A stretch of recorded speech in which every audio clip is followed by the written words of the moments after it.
Hello and welcome to Hard to Kill pay-per-view from Impact Wrestling in front of 1,106 people in the Bomb Factory in Dallas, Texas. Let's go through the match. Let's start with the pre-show matches. In a terrible pre-show match, Fallah Bahab defeated Caleb with a K in 8 minutes and 3 with a pin by pinfall with the Avalanche Splash. As we get a 31 from that. And in an abysmal pre-show match, Ashley Edwards drew with Lady Frost 7:49 following a double count out, a 20 rated for that one. And with that, the pre-show is over, and we head into Hard to Kill. Hard to Kill starts with the opening, of course, as always, with the promo and intro. Excuse me, with the man going, "Tonight at Hard to Kill, will Josh Alexander beat Moose for the title?" And all that. Titles on the line galore. As I said, hopefully you guys are going to enjoy the show. 49 to kick things off with that. And we start with a decent match with Morrissey defeating Rich Swann in 9:45 with the East River Crossing, following interference from Jay White. Remember Jay White? Well, remember him, we seen him looking through and like talking to someone, and we couldn't see who it was because the door was blocking us. But Jay White, is it Morrissey that he's decided to recruit? Picking up a 44 segment for that one is Rich Swann 47, Morrissey with a 38.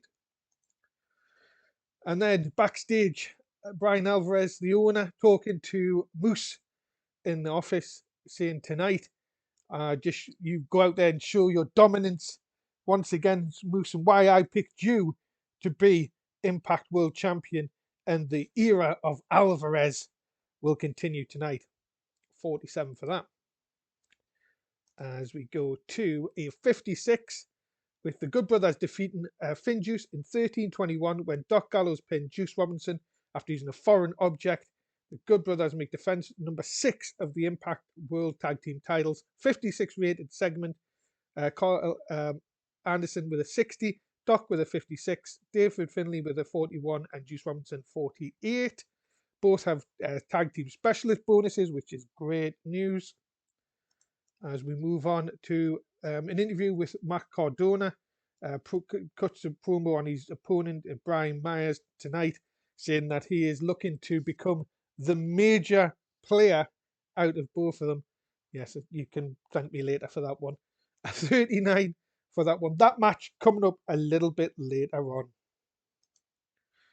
In a decent match, Trey Miguel defeated Ace Austin, in 11:44 by pinfall with the Yoshi Tonic. Trey Miguel makes defense number 4 of the Impact X Division title. 46 segment with Trey Miguel with a 44 and Austin Aries with a 45. But after the match, Trey Miguel is, taken out by Jay White, Chris Bay, and Morrissey as they come down to the ring and beat him within an inch of his life, as certain commentators would say. And this is it. Is this the group that we now know that Jay White has been looking to take out? They've taken out the X Division champion, and indeed it is, as Jay White grabs the microphone and tells everybody, "Welcome to the Bullet Club, Chris Bay and Morrissey." I'm going to have to change his name. I can tell you, I'm not very good at pronouncing names. I'm going to change that definitely. I want to call him something else. But as it says, 50 rated segment for that, as the Bullet Club now in Impact Wrestling. As in the next bout, with a decent reaction with the crowd, but subpar wrestling, Eric Young and Joe Doreen defeated DK in 9:59 when Eric Young pinned Black Taurus with a spike pile driver. 42 rated segment. This match was really just thrown together, but it was just to get these on the show, and it was nice to see Violet by Design get the win.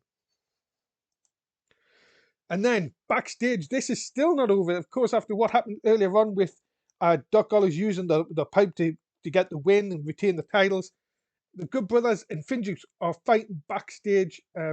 Road agents, staff are trying to pull them off. But this continues on for a good couple of minutes.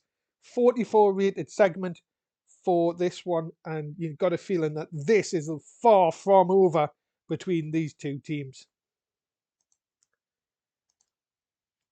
And then in a decent match, Brian Myers defeated Matt Cardona in 12:27 with a quick cradle. 48 for Cardona, 38 for Brian Myers. And of course, the storyline continues. 44 rated segment for this one. I'm very pleased with these two. These two are going to, I'm hoping for these to battle on, but you never know what will go forward with the storyline with these two and who will get involved. Of course, Myers has his little cronies in the back, but one-on-one this time, and Myers picking up the win. And then in a decent match, the Inspiration defeated Grayson Ellerin in 12:07 with Cassie Lee pinning Rachel Ellerin with the Hurricane Rana. The Inspiration make defense number 2 of the Impact Knockout Tag Team titles. Rachel Ellerin even was the weak link, struggling to keep up with everyone else's in-ring performance. 30 for her, 43 for Jordan Grace, who I really do like. I like Jordan Grace a lot. 43 and 42 for Cassie and for Jessie. Cassie was off her game, and of course they've got the tag team bonus. Again, another match put together very quickly. Of course, I only had 2 weeks to build up.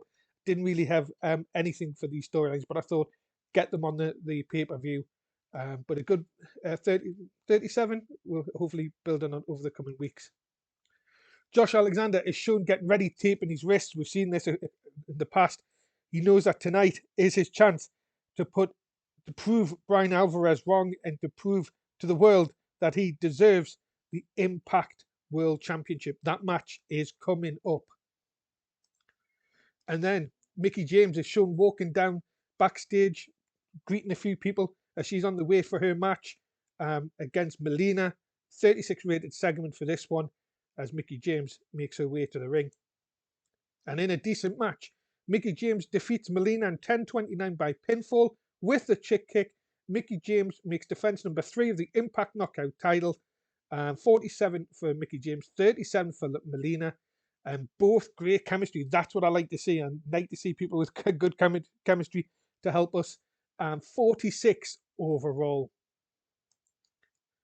And then in a decent match, in the main event, Moose defeated Josh Alexander by 18-11 by pinfall with a light out. Moose makes defense number 3 of the Impact World Championship. But it was all down to a distraction by Davey Boy Smith Jr. making his debut in Impact tonight. And there it is. The 3 of them, Moose, Davey Boy Smith Jr. and Brian Alvarez. Don't know why the text isn't there. This has happened a couple of times. I don't know why, if it's a bug or something, but what happens is Moose has got the title, holds it aloft, and just Davey Boy Smith Jr. and Brian Alvarez clapping. Again, I love my stables. You'll find this out in the coming weeks. But this is Brian Alvarez. Now he's got Moose. He's got Davey Boy Smith Jr. in his group. What is going to go forward? What does this mean for Impact Wrestling? You have to feel that it is going to be big trouble with Brian Alvarez at the helm. Finish the show then. It goes to a 51. It increased our population in one region, which is better than nothing, I see at the end of the day. But, well, Impact, Hard to Kill, is in the books for this 2021 in the save. No title changes. No title changes on this one, but Alvarez has got a new member to his group. The Bullet Club are now effectively in Impact Wrestling, and it'll be interesting to see what comes down in our next show. Of course, join us for the next show, which is, of course, before the Impact and then Impact itself. Thanks for watching. Please do like, share, and subscribe. Please leave a comment. Tell everybody, tell us what you think. Of course, what I can do better if there is anything you would like to see in Impact Wrestling. And until next time, bye for now.